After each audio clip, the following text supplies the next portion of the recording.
बहुत समय पहले भस्मासुर नामक एक असुर ने घोर तपस्या शुरू की। उसने कठोर साधना कर भगवान शिव को प्रसन्न करने का संकल्प लिया। वर्षों तक तप करने के बाद अंततः शिवजी उसकी तपस्या से प्रसन्न हुए और प्रकट होकर वरदान मांगने को कहा।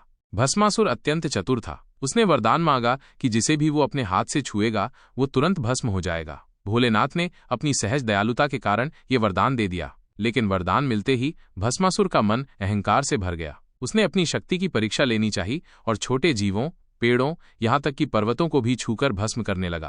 अहंकार के नशे में चूर होकर भस्मासुर ने सोचा, यदि मैं स्वयं भगवान शिव को ही भस्म कर दूं तो मैं संसार का सबसे शक्तिशाली अस्तित्व बन जाऊंगा। ये सोचते ही वो कैलाश पर्वत की ओर चल पड़ा।